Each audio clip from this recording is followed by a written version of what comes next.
नगर या ठिकाणी या मोहोळ तालुक्याचं अप्पल तहसील कार्यालय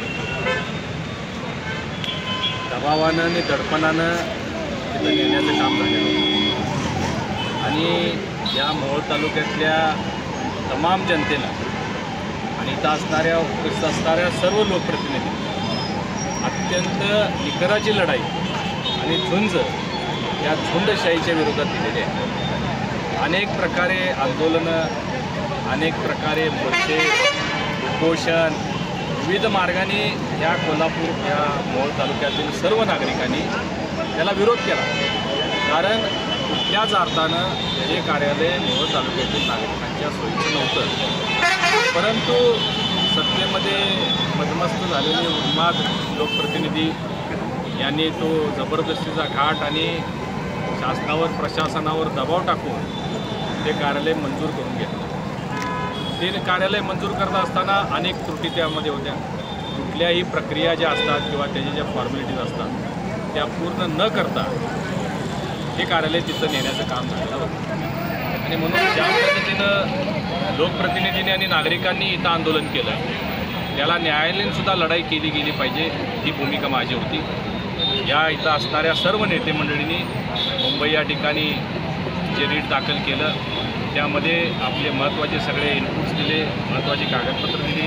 मोहोळ तालुक्यातील बार असोसिएशनच्या सर्व वकिलांनीसुद्धा त्यामध्ये महत्त्वाची कामगिरी बजावली आणि चांगले सिनियर काउन्सिल देऊन आमच्या ॲडव्होकेट मैंदाड म्हणून जे आमच्या ग्रुपचं सगळं काम पाहतात यांनी आणि अंतुरकर साहेबांनी त्यामध्ये सहभाग घेतला आणि इथं असणारे मग उमेश पाटील साहेब आहेत, आमच्या ताई आहेत, दीपक मेंबर होते, बारसकर आहेत, क्षीरसागर आहेत, महेश आहेत, या सगळ्या मंडळींनी त्याला जोर लावला, त्याला ताकद लावली।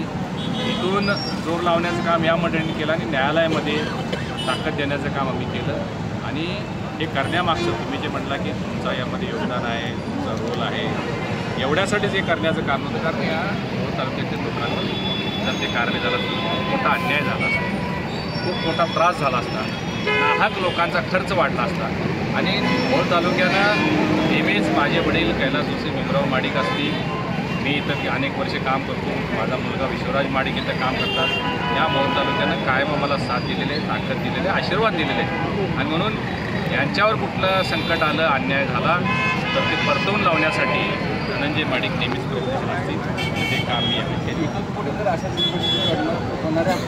गोष्टीमध्ये करणारे असतील त्यामुळे तुम्ही असंच पाठीशी राहिली इथून पुढं अशा अन्यायकारक गोष्टी होणारच नाही। मी सांगितल्याप्रमाणे चुकीच्या हातामध्ये सत्ता गेली की काय होतं त्याचं एक उदाहरण आपल्याला पाहायला मिळालं आणि त्याची प्रचिती त्यांनाही या निवडणुकीनंतर आली।